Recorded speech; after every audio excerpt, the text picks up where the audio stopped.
నమస్కారం. స్థానిక ప్రభుత్వాల ఎన్నికలు, పంచాయతీ, మండలము, జిల్లా, మున్సిపాలిటీ, కార్పొరేషన్లు ఖేల్కతం దుకాణ్ బంద్. ఆసక్తికరంగా రేపో ఎల్లుండో పంచాయతీ ఎన్నికల నోటిఫికేషన్ వస్తా అనుకున్నాం. ఆ తర్వాత వరుసగా మండలాలు, జిల్లాలు, జిల్లా పరిషత్తులు, మున్సిపాలిటీలు, కార్పొరేషన్ ఎన్నికలు ఉంటాయనుకున్నాం. కానీ చావు కబురు చల్లగా చెప్పినట్లు నేను మొదటి నుంచి చెబుతున్నట్టే బీసీ రిజర్వేషన్లు అనే అంశాన్ని కొరకుడు బడుని కొయ్యగా మార్చి, దీన్ని సంకుల సమరంగా మార్చి 42% రిజర్వేషన్లు కల్పిస్తారని ఆర్భాటంగా ప్రకటించి మేనిఫెస్టోలో ప్రజలు ఆశలను రేపి చివరికి ఆశ బారెడు భాష మూరెడు అన్నట్టు వరకు చెప్పాలంటే చివరికి జానని కూడా సాధించలేక కొండను తవ్వి ఎలుకను పట్టినట్టు చేసి కులగణనను పూర్తి చేయలేక ఇవాళ సంకుల సమరాన్ని రాష్ట్ర వ్యాప్తంగా సృష్టించింది ఈ ప్రభుత్వం. ఈ దశలో కనీసం పంచాయతీ ఎన్నికలైనా సరే ఈ మార్చిలోపు జరుగుతాయని ఆశపడ్డారు.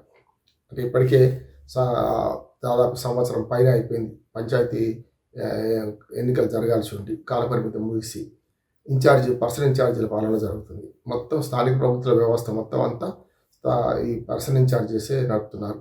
ఉదాహరణకు పంచాయతీ ఏమో సంవత్సరం అయిపోయింది. దాదాపు ఆ 7 నెలలుగా మండలాలు, జిల్లాల్లో కూడా ప్రజాప్రతినిధులు లేరు.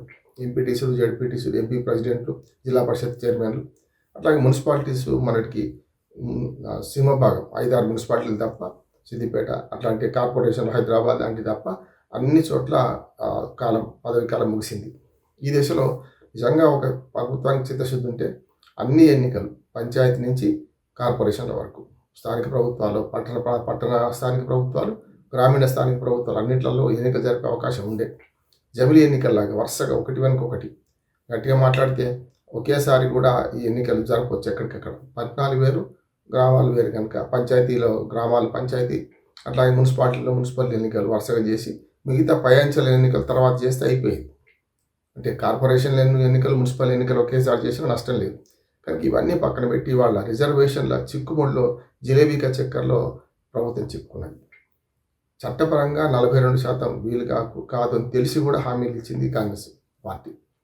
గతంలో 2012 వరకు సజావుగా సాగింది. ఎందుకంటే సుప్రీంకోర్టు క్యాప్ ఉన్నా కూడా అప్పటిదాకా ఎవరు పట్టించుకోలేదు, కేసులు వేయలేదు.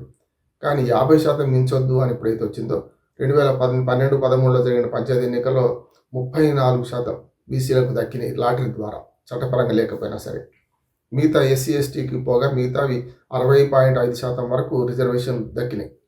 కానీ ఎప్పుడైతే 2019లో ఎన్నికలు జరపాల్సి వచ్చిందో రాష్ట్ర ప్రభుత్వం, అప్పటి టీఆర్ఎస్ ప్రభుత్వం, అప్పుడు ఈ క్యాప్ ఒకటి వచ్చింది. దానివల్ల ఏమైందంటే ఈ బీసీల రిజర్వేషన్లు 50% లోపే ఉండాలి కనుక మొత్తం అంతా అన్ని రిజర్వేషన్లు కలిపి ఎస్సీలు ఎస్టీలు పోగా 23% మిగిలితే 23కు కొంచెం తక్కువే రిజర్వేషన్లు ఇవ్వడం జరిగింది. రిజర్వేషన్లు కుదించారని ఆనాడు బీఆర్ఎస్ పార్టీ మీద, టీఆర్ఎస్ పార్టీ మీద అభాండాలు వేసిన, చట్టాలు పక్కన పెట్టి కేవలం మీరు కుదించారని చెప్పిన కాంగ్రెస్ తన మేనిఫెస్టోలో 42% రిజర్వేషన్ ఇస్తాను. కానీ అది అసాధ్యము. చట్టం మార్చకుండా 7వ షెడ్యూల్లో ఉన్న ఈ అధికారాన్ని 9వ షెడ్యూల్లో మార్చి 9వ షెడ్యూల్ చట్ట సవరణ చేసి బీసీల రిజర్వేషన్ పెంచుకుంటే 70% వరకు, సుమారు ఉదాహరణకు 69% వరకు తమిళనాడులో ఈ రిజర్వేషన్ కొనసాగుతున్నాయి స్థానిక ప్రభుత్వాలలో. కనుక మేము చేస్తాము అని అన్నప్పుడు ఇవన్నిటి పట్ల గత సంవత్సరంగా ప్రవర్తించేది ఉండే. జనాభా లెక్కలు చేస్తామని, కులగణన చేస్తామని మొత్తం మీద అదో ఇదో చేసి ఇవాళ సమగ్ర కులగణన పోయి అసమగ్రంగా మారింది. మళ్ళీ కులగణన ఎక్కడైతే చేయలేదో ఆ 3.5 లక్షల కుటుంబాలు మళ్ళీ చేస్తామంటున్నారు. ఈ చిక్కుమళ్ళ మధ్యన పుణ్యకాలం కాస్త గడిచిపోయి రేపు పరీక్షలు వస్తున్నాయి. వరుసగా 10th పరీక్షలు, ఇంటర్మీడియట్ పరీక్షలు, 10th పరీక్షలు, తర్వాత ఇతర ఉన్నత చదువుల పరీక్షలన్నీ వస్తాయి కనుక జూన్కి అంటున్నారు. జూన్లో వర్షాకాలం వచ్చేస్తుంది. ఎప్పుడు ఏ ప్రభుత్వమైనా, ఎంత పరిణతి లేని ప్రభుత్వమైనా జూన్లో ఎన్నికలు పెట్టదు. 2 రకాలు. ఒకటి, మంచినీళ్ళ కొరత అప్పటికే వస్తుంది, జూన్లో వర్షాలు పడవు. మళ్ళీ ఆగస్టుకు వస్తేనే కొంచెం మంచినీళ్ళు, ఇతరత్ర సౌకర్యాలు మన వానదేవుడు కరుణిస్తే వస్తాయి. కనుక ఇదంతా రేపు జూన్లో జరుగుతున్నాయని ఎన్నికలు కూడా జరగవంటున్నాను నేను. ఇది వచ్చే దసరా తర్వాత, దసరా దీపావళి పండుగ తర్వాత, అంటే సుమారు మళ్ళీ ఒక 6 నుంచి 8 నెలలు వాయిదా పడ్డట్టే లెక్క. గట్టిగా మాట్లాడితే మళ్ళీ వచ్చే సంవత్సరం, ఈ సంవత్సరం చివరాఖరికి జరిగే అవకాశం ఉంటుంది. కనుక ఇదంతా తెలియక నా ప్రభుత్వాలు చేయని అంటే ఏదో ఒకటి చేసుకుంటూ పోదాం అంటే ఒక పద్ధతి పాడు లేకుండా హామీలు ఇవ్వడం, హామీల అమలుకు తిప్పలు పడ్డం, దాంతోపాటు ప్రజల తిరుగుబాటు రాకుండా ఎప్పటికప్పుడు నిపుల మీద నీళ్ళు చల్లినట్టు కొన్ని పథకాలను అమలు చేయడం. ఇది తప్ప స్థానిక ప్రభుత్వాల ఎన్నికలు మనకు అసెంబ్లీ, పార్లమెంటు, చట్టసభల ఎన్నికలు ఎట్లా జరుగుతున్నాయో అట్లా క్రమం తప్పకుండా జరిగే అవకాశం అయితే ఉండలేదు. దానికి ప్రధానమైన కారణం ఏంటంటే రిజర్వేషన్లు ఖరారు చేసే అధికారం రాష్ట్ర ప్రభుత్వానికి ఉంది, ఎన్నికల కమిషన్కు లేదు.